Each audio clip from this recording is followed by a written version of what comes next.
but just 10 minutes down Highway 50 from South Lake Tahoe in the town of Myers, California. This is a scene I want to show you. Though he does fear, based on what we're seeing behind us right now, that we are going to lose some buildings tonight. With the wind, it is a dangerous spot to be, so we won't be staying here too much longer. This is a scene, we're getting reports of flooding like this across the valley. We're more downtown, north of downtown Las Vegas right now. This road was completely covered in rubble and tree debris as high as this right here. He was on the campus. He had to actually take shelter on the campus when the shooting began. Brett, can you just tell us what you saw, what you experienced?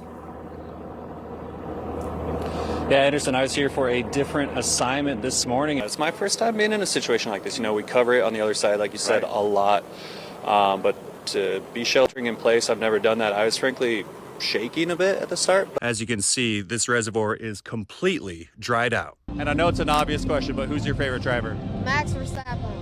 I knew he was going to say that. In the summer, when Las Vegas heat hits 120 degrees, wearing this extra 90-pound suit, you can imagine how hot it gets inside. Here at CES, you can see some of the coolest tech imaginable, like this hologram technology from a company called Hypervision. Dana Latoya, I hope I'm looking at the camera. I'm not sure. I'm actually in the metaverse right now. This is my first time ever here. This TikTok shop, very different from the global social media app. So how do they keep getting these phone calls? With a nationwide pilot shortage stressing the aviation industry since the pandemic began, flight schools are saying now's the perfect time to take lessons. We took a quick trip outside so she could show me what life was like for her in the sunlight. Little kids often mistake me for an astronaut because they have imaginations and everything. Why are you choosing to speak out, and do you anticipate pushback from the Air Force Academy, or do you think this might mean your time there is done? You know, that's a great question, Brad. Do you want the Epstein files released? Not only do I want them released, I wanted them released when Joe Biden had control of them. Do you think Robert Deere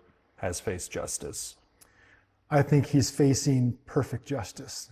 He has met Jesus Christ. You've had, by my last count, 53 lawsuits against the Trump administration. Some Republicans I've spoken to personally and in interview settings have said they feel these lawsuits are kind of painting a target on the back of Colorado. Do you think these lawsuits are a good method to help Colorado? So you go back to Washington Monday, I think, and then what, 2 days until there's a potential government shutdown? Is that imminent at this point, do you think? You can see this is a funeral home behind me. I'll step out of the way real quick.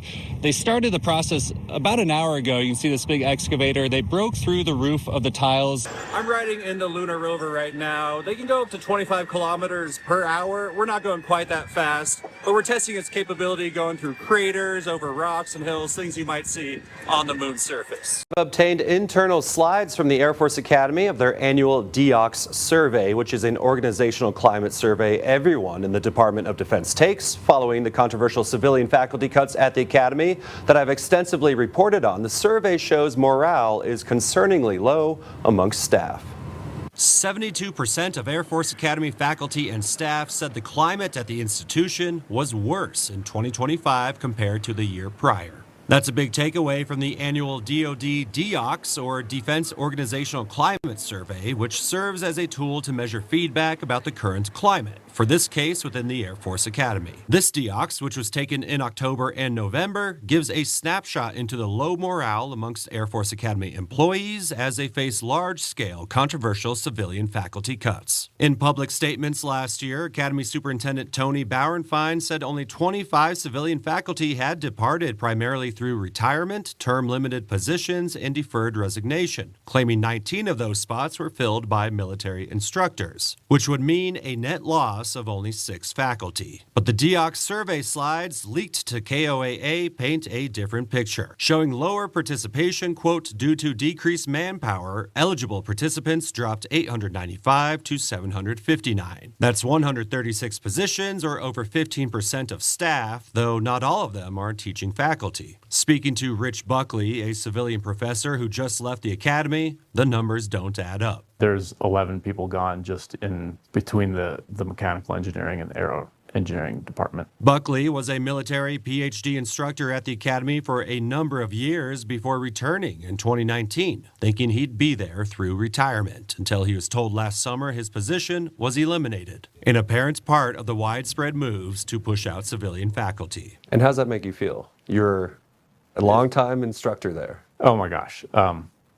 Absolutely broke trust. You have trust between your leadership and yourself, and that trust gets built over the almost 15 years that I worked there, and being told that your position is no longer important to us. The Air Force Academy has not yet responded to a series of detailed questions sent in about this survey and the conflicting numbers. They did acknowledge they're working on an answer, but have not yet sent anything. I'm Brett Forrest, News 5. This morning, I had the honor of volunteering to help a young woman in an adaptive wheelchair summit Pikes Peak. All said and done, car to car, a 12-hour day, but incredibly worthwhile. We did this via the Crags Trailhead and dozens of people showing up to make this dream a reality. That's 21-year-old college student Mary Perkins as she summited Pikes Peak in an adaptive wheelchair.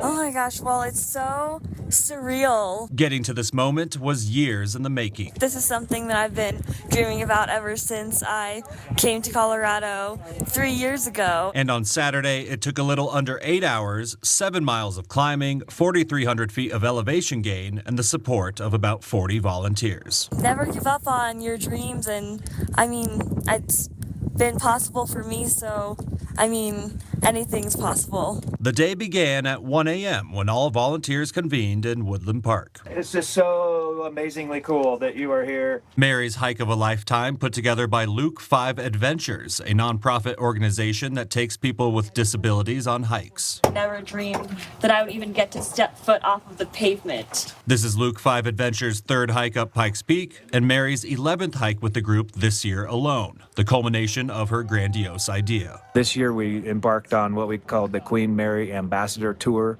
and spent the whole summer bebopping around the country, Mary hiking with all of the chapters in the country. Just to keep things moving, we have 15 minutes per team. 3 teams rotating shifts to guide, push, and carry the adaptive wheelchair, at first hiking hours in the dark. Strangers learning to work together through difficult terrain. The best part, and I've always said this about Luke 5 Adventures, is that it's not the hike so much, it's the people. Mary, or Queen Mary as she's affectionately called by friends and family, was diagnosed with malignant brain tumors as a young child. She was not expected to live past early childhood, but she beat the odds. The many surgeries left her with paralysis and blindness on her left side. We hike with those who can't hike themselves. We never grow weary.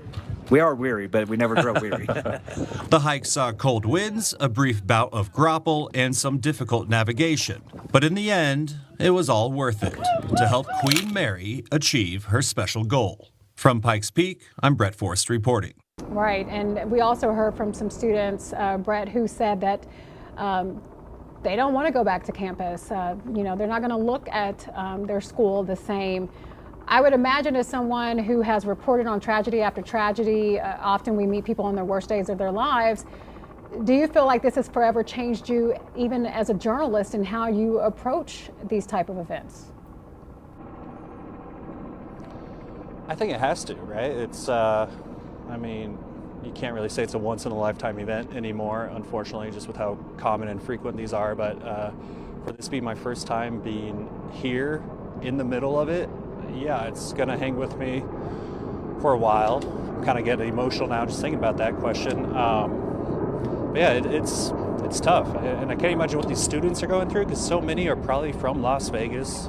So they probably went through 1 October themselves. They probably lived here for that. So, yeah, I just can't imagine how they feel. I mean, if this is how I feel, I just can't imagine how these students here feel. Yeah, wow. The emotions dripping out of Brett Forrest, who's been on a lot of horrific crime scenes here in the Las Vegas Valley, and your emotions are understandable tonight. Thank you for sharing with us, and I know it's part of your job as a journalist.